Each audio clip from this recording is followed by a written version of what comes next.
Hello, you're tuning in the English News Bulletin on QPVN channel. I'm Nguyen, and now let me keep you up to date with the headlines.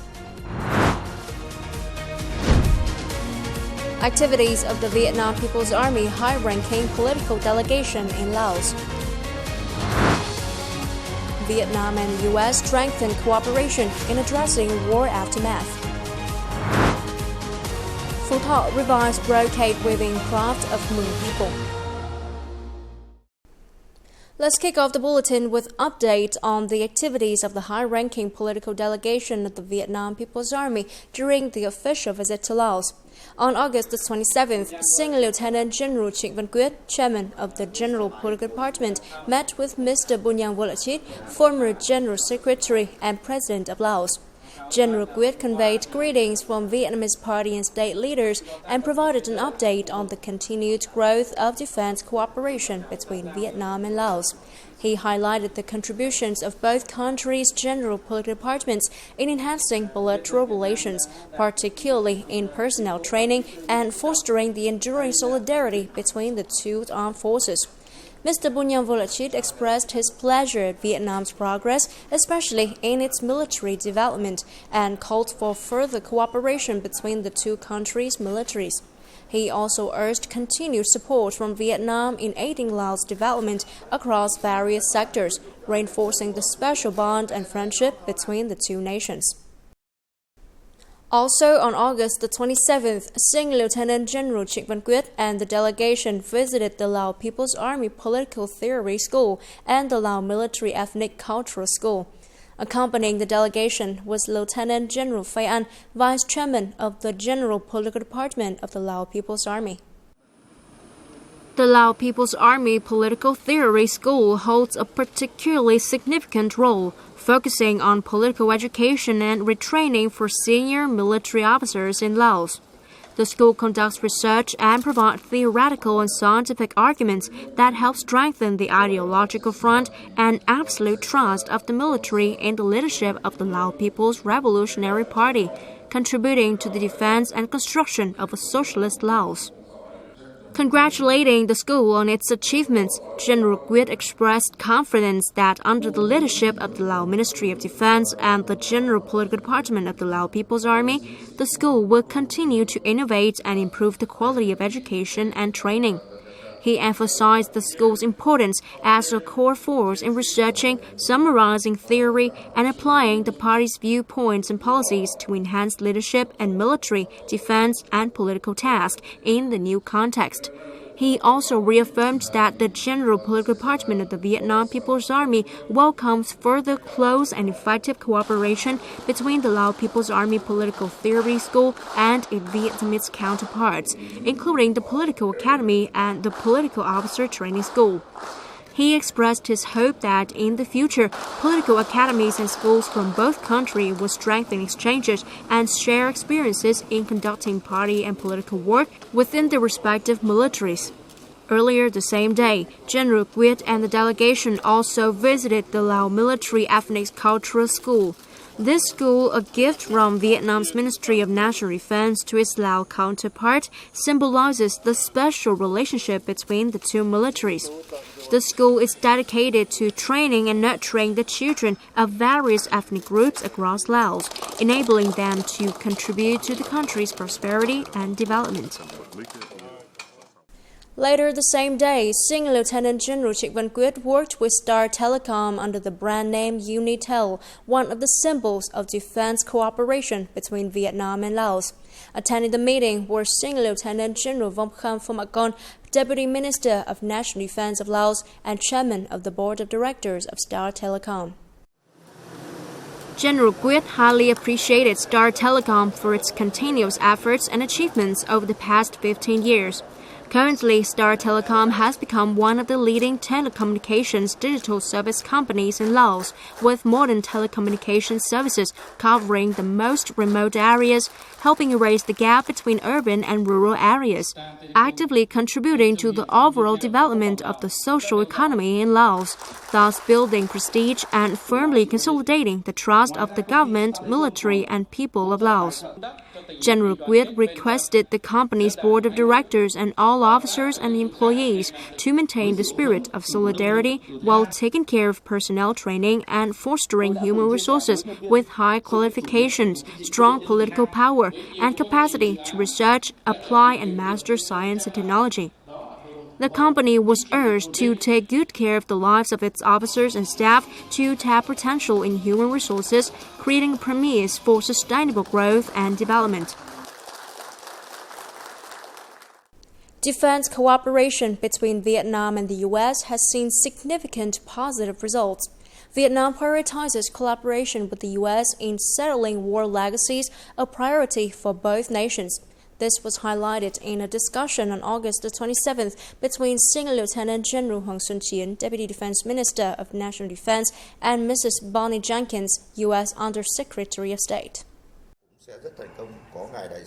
Recent Vietnam-U.S. defense cooperation, guided by signed agreements, has seen positive outcomes in areas such as delegation exchanges, dialogue, war legacy settlement, UN peacekeeping, training, humanitarian aid, cybersecurity, and military medicine. Vietnam focuses on war legacy settlement cooperation, including dioxin decontamination, unexploded ordnance clearance, and disability support in dioxin-affected provinces. Vietnam has committed itself to cooperating on the search for U.S. missing in action soldiers while seeking more information about missing Vietnamese soldiers to heal war wounds and foster future cooperation and development. Cooperation under the Women, Peace and Security Initiative is a key concern for Vietnam's Party, State and Ministry of National Defense. In the coming time, both sides should continue to promote effective cooperation in defense based on mutual agreements aligned with each country's needs and capacities. In war legacy settlement, Vietnam hopes to continue U.S. support to increase resources, particularly for accelerating and funding dioxin cleanup at Bien Hoa Airport, as well as other war legacy issues in Vietnam.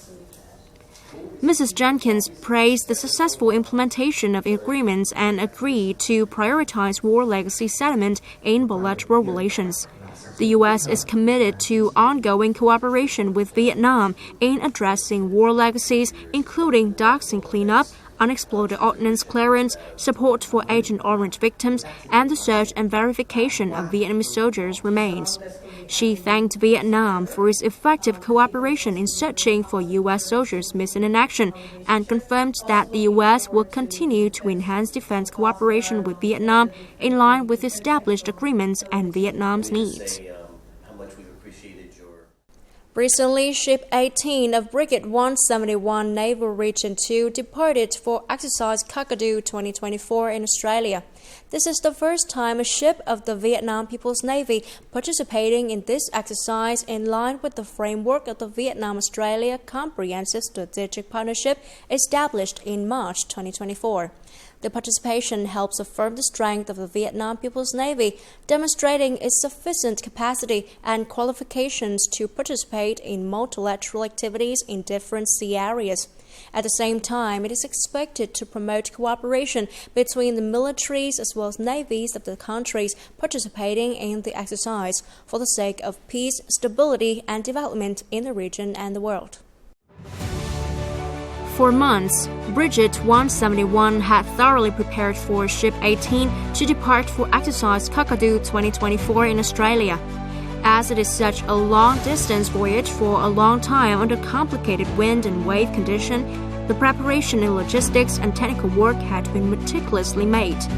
The crew of Ship 18 also mastered skill to handle arising situations in the process of leaving the port, docking, maneuvering at sea to protect the ship's operations.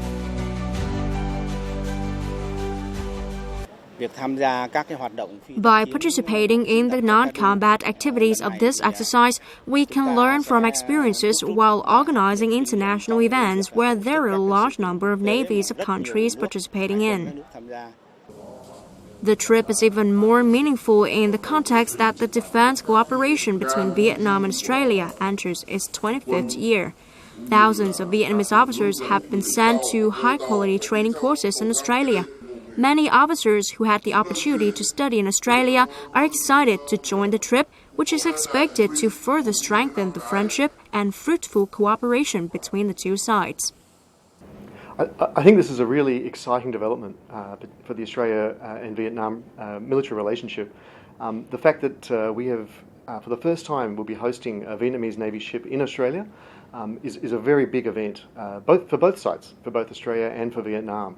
For Vietnam, it is a voyage to a new area, to a new part of the world, and with new procedures. And for Australia, it's about learning how we can work with Vietnam. With careful preparation in human and material resources, with equipment maintained in the best technical condition, Ship 18 of the Vietnam People's Navy is ready for a long-distance trip to effectively participate in activities as planned. Coming up next, Vietnam's durian export reached record high. Phu Thọ revised brocade weaving craft of Muong people. According to the latest data, Vietnam's fruit and vegetable exports for the first 7 months of 2024 have reached nearly $4 billion, marking a 26% increase compared to the same period in 2023. Durian led the surge with an export value of $1.6 billion, with the Chinese market accounting for 92% of this, nearly $1.5 billion. In July alone, durian exports hit a record high of $280 million, up 82% year-on-year. The Vietnam Fruit and Vegetable Association commented that this has been a bumper year for the durian industry, with prices consistently rising, bringing substantial profits to farmers. Notably, on August the 19th, Vietnam signed a protocol for exporting frozen durian to China, marking a significant milestone that is expected to further boost the industry's growth. The Ministry of Agriculture and Rural Development forecasts that durian export revenues could reach $3 to $3.5 billion this year, with frozen durian contributing around $400 to $500 million. In 2023, Vietnam exported approximately 500,000 tons of fresh durian, valued at $2.3 billion, with 90% of this going to China. Brocade is one of the unique cultural values that make up the characteristics of the indigenous Muong community in Tân Sơn Commune, Phu Thọ Province. Currently, the province has been implementing many solutions to restore and preserve the brocade weaving craft of the Muong people. This is a brocade weaving class in Tân Sơn Commune, Phu Thọ Province. Children of different ages are being guided on how to spin and weave typical brocade weaving products that have existed for a long time here. This is how local artisans preserve the traditional craft and pass on to the next generation over the past years. People in Chiang Hamlet in particular and Tân Sơn District in general are very excited when the traditional craft is recognized as a cultural heritage. The traditional craft has now been revived. Preserving and developing the endangered traditional weaving craft is a concern for those who are passionate about the craft as well as working in cultural conservation. It is a necessary task to not only bring in income to people during the off-season, but also contributing to preserving the cultural identity and unique features of the ethnic groups in Phu Thọ Province. Tân Sơn District has coordinated with the Provincial Department of Culture, vocational training centers to open classes for people, inspiring the younger generation to restore the local traditional craft. Over the past time, the province has made efforts and deployed many effective solutions to preserve the traditional weaving craft. The Ministry of Culture, Sports and Tourism has recognized the brocade weaving craft of the Muong group in Kim Thượng and Sơ Đài communes of Tân Sơn District, Phu Thọ, as national intangible cultural heritage. This is both a joy and a great challenge for the province in preserving and promoting this unique cultural value. And that's all for now. Remember, you can always watch news again at QPVN.vn. Now, thank you for watching and hope to see you next time.